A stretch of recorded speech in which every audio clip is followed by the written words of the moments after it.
Message du Seigneur. À l'abri de tous les regards, au milieu de la confusion dans le monde, il a plu au Seigneur, le Créateur de toutes choses, de se choisir un groupe, les 100% Jésus, afin de porter son message au monde entier.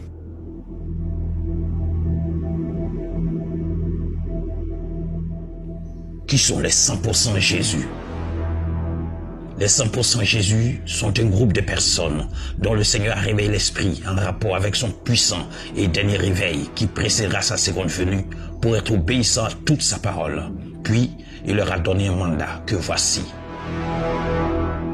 Selon qu'il est écrit dans le livre des paroles d'Ésaïe le prophète, c'est la voix de celui qui crie dans le désert. Préparez le chemin du Seigneur, aplanissez ses sentiers, toute vallée sera comblée, toute montagne et toute colline seront abaissées, ce qui est tortueux sera redressé, et les chemins raboteux seront aplanis, et toute chair verra le salut des dieux.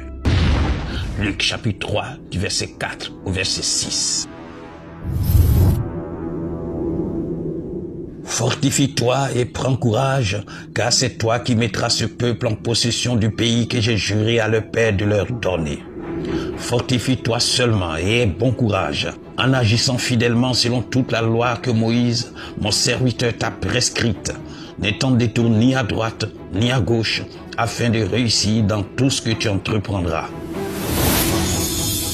Que ce livre de la loi ne s'éloigne point de ta bouche, médite-le jour et nuit, pour agir fidèlement selon ce qui est écrit. C'est alors que tu auras du succès dans tes entreprises.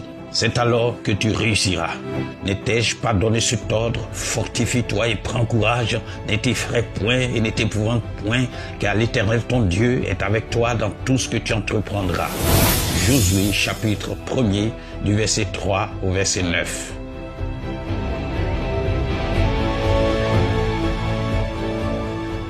Voici le contenu du message du Seigneur. J'ai vu l'avenir sombre que pourrait avoir le monde. J'ai vu le gouffre dans lequel l'homme conduit l'homme. J'ai vu comment les humains se haïssent les uns les autres. J'ai aussi vu l'outrage à mon nom qui se manifeste par des comportements ignobles et le vol des lois iniques. J'ai vu que le riche méprise le malheureux. La cause de la veuve et celle de l'orphelin est bafouée. Et le trouble au milieu des fils des hommes. J'ai vu le crime sans que rien ne les inquiète. J'ai observé et j'ai vu des procès iniques par des juges iniques pour des causes iniques. Toutes sortes de cris, de douleurs et d'amertume sont montés vers moi. Je dis, voici je viens manifester mon œuvre étrange. Je viens exécuter mon travail inouï. Fortifiez ceux qui ont perdu courage. Dites à ceux qui disent, pourquoi Dieu n'entend-il pas? Ne voit-il pas? Voici, ils me verront. Car je ferai paraître des signes et des prodiges en vos jours, afin que tous sachent que c'est moi et qu'il n'y en a point d'autre en dehors de moi. C'est moi qui fais mourir et vivre, et nul ne peut arracher ce que je tiens. Ce sera des choses que vous ne croirez pas si on vous les racontait. À vous maintenant qui avez outragé mon saint nom, vous serez comme du chaume car le jour qui viendra vous embrasera, ne laissant aucun rameau de vous. Que ce soit la religion ou le reste du monde, prenez garde à vous car je viens montrer aux yeux de tous votre folie et votre méchanceté. Alors, vous serez dans la confusion quand mon peuple, les misérables, se réjouiront. On fera alors la différence entre ceux qui servent Dieu et ceux qui ne le servent pas, entre le juste et le méchant. Voici des signes avant-coureurs. Ces signes ne sont pas cités dans l'ordre chronologique car le Seigneur nous l'a caché.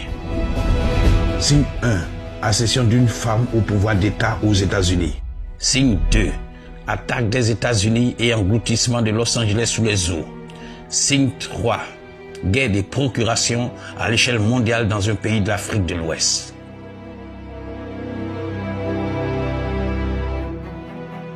Voici les versets en rapport avec la manifestation du Seigneur dans son Église. parce que les malheureux sont opprimés, que les pauvres gémissent. Maintenant, dit l'Éternel, je me lève, j'apporte le salut à ceux contre qui l'on souffle. Psaume chapitre 12, le verset 6. J'ai considéré ensuite toutes les oppressions qui se commettent sous le soleil, et voici, les opprimés sont dans les larmes, et personne qui les console. Ils sont en but à la violence de leurs oppresseurs, et personne qui les console. Ecclésiaste chapitre 4, le verset 1. Jusque à quand les méchants, ô Éternel, jusque à quand les méchants triompheront-ils?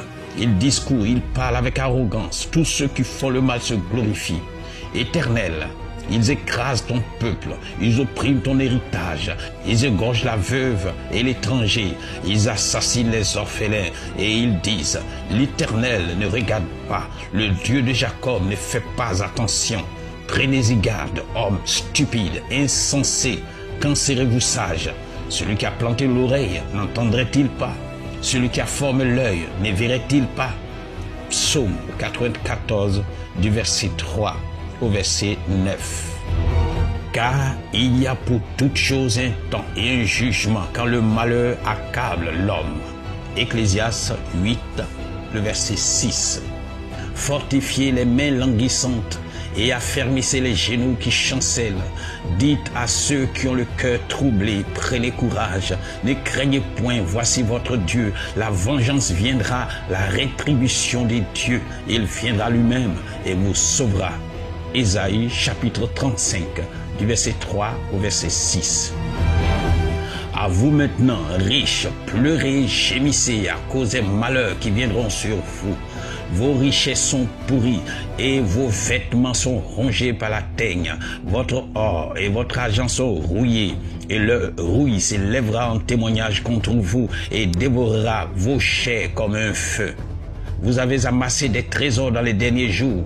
Voici le salaire des ouvriers qui ont moissonné vos champs et dont vous les avez frustrés. Cris. Et les cris des moissonneurs sont parvenus jusqu'aux oreilles du Seigneur des armées. Vous avez vécu sur la terre dans les voluptés, dans les délices, et vous avez rassasié vos cœurs au jour du carnage. Vous avez condamné, vous avez tué le juste qui ne vous a pas résisté. Jacques chapitre 5 du verset 1er au verset 6. Car je connais les projets que j'ai formés sur vous, dit l'Éternel, projets de paix et non de malheur, afin de vous donner un avenir et de l'espérance. Jérémie chapitre 29, le verset 11. Car l'Éternel s'élèvera comme à la montagne de Pératsim, il s'irritera comme dans la vallée de Gabaon pour faire son œuvre étrange, pour exécuter son travail inouï. Ésaïe 28, le verset 21. Jetez les regards parmi les nations et regardez, soyez saisis d'étonnement, d'épouvante, car je vais faire en vos jours une œuvre que vous ne croirez pas si on vous la racontait. Habakkuk chapitre 1er, le verset 5. Et vous verrez de nouveau la différence entre le juste et le méchant, entre celui qui sert Dieu et celui qui ne le sert pas. Malachie chapitre 3, le verset 18. La gloire de cette dernière maison sera plus grande que celle de la première, dit l'Éternel des armées. Et c'est dans ce lieu que je donnerai la paix, dit l'Éternel des armées. Agé chapitre 2, le verset 9. Avertissement. Ce sera la dernière action avant l'apparition du Seigneur pour l'enlèvement de l'Église. Le Seigneur veut encore accorder une dernière possibilité à toutes les nations de faire un choix. Ce sera le dernier choix, afin que celui qui croit soit sauvé et que celui qui ne croit pas soit condamné. Que Dieu vous bénisse.